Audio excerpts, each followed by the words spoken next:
So, when talking about great dribblers, names like Messi, Neymar, Ronaldinho, and young talents like Vinicius Jr. and Lamine Yamal come to mind. However, standing above all of them is a legend, often referred to as the god of dribbling, JayJay Okocha. To put his prowess into perspective, consider that one of the greatest defenders, Carlos Puyol, once said, "I've never seen a player with Okocha's skill and speed. He's a one-man show, and you need to be at the top of your game to keep up with him."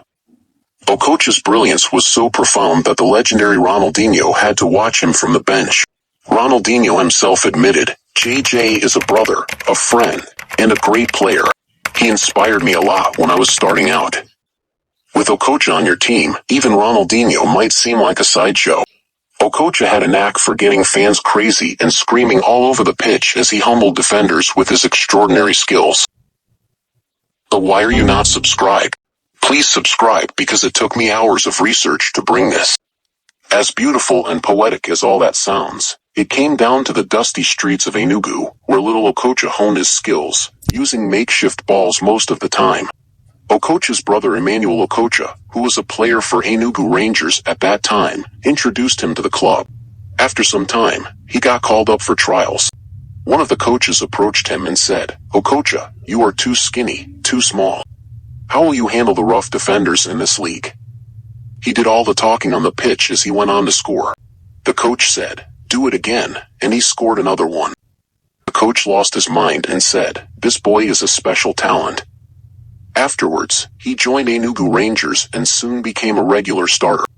He already had a name for himself at this point, but what made him go national and even gain attention in other parts of the world was a match against BBC Lions of Boko.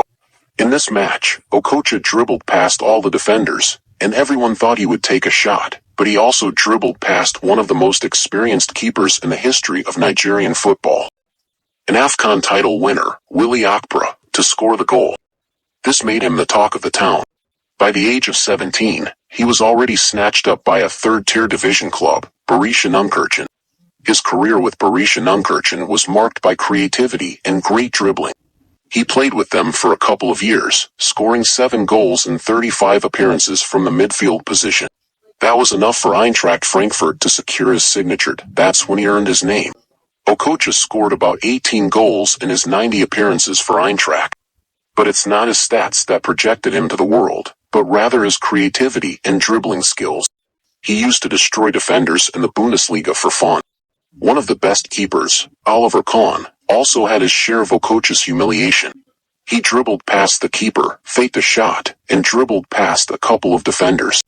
He waited for Oliver to get back into his post before he shot and scored an incredible goal. He also won the Goal of the Season award after his incredible solo goal against Karlsruhe. This gained him a lot of attention and ended a 5-year drought of no European football as he guided Eintracht to qualify for the UEFA Cup to top it off. Okocha went on to win the African Cup of Nations with Nigeria. By this time, most top-flight clubs wanted him. At this stage, he was just 23 years old and thought he wasn't mature enough to handle the pressure, so he decided to move to the Turkish club Fenerbahçe. He had a stellar season as Fenerbahçe went on to win the Turkish Super League. Unlike his previous teams, where he was known for his creativity alone, he improved in scoring too. In his first season, he scored 16 goals in 34 appearances. But the fans simply didn't care about the goals. Some fans just went to the park to admire Okocha's dazzling skills. He even scored crucial goals against Besiktas and Galatasaray, earning himself a reputation as a big-game player. The following season, he scored 14 goals and made 12 assists. Despite scoring fewer goals, he played an integral role in Fenerbahçe, helping them secure a Champions League spot. He even pulled off one of the best Champions League moves as he dribbled past multiple Manchester United defenders to score a goal. And you know how good Manchester United was. This showcased his talent and proved he was not made for the small leagues. He set a then record of being the most expensive African player after PSG splashed $14 million for his signature. He was signed not just for delivering on the pitch, but also to mentor the young Ronaldinho. Yes, you heard me right, he was Ronaldinho's mentor. At that time, PSG was just a small club and had won the league title only twice. Despite playing only 84 games, Okocha managed to score 12 goals and clinch the Coupe de France title with PSG. But more importantly, he trained Ronaldinho. After PSG got what they wanted, they decided he was of minimum use, so they decided to cut his wages and give the youngsters, like Ronaldinho, more playing time to prove themselves. This led to Okocha being played out of position, and when PSG came with a contract extension offer, Okocha turned it down. After his departure from PSG, he said, "PSG is a big club, but they didn't treat me well. They didn't respect me." This led to his departure in 2002. He then went where he would be respected. He went to the Premier League's Bolton Wanderers, where he was given the captain's armband. Once again, he was the fans' favorite as he showcased his talent. He played from 2002 to 2006, and during this period, he led his team to their first cup final in 9 years. After his departure from the club, he said, "I've always said I'm not a fan of the way the game is played in Europe. The game is too physical, and it's all about winning, winning, winning. I prefer the game is played in South America, where it's more about skill and flair." After saying this, he made a move to Qatar SC, where he spent just a season.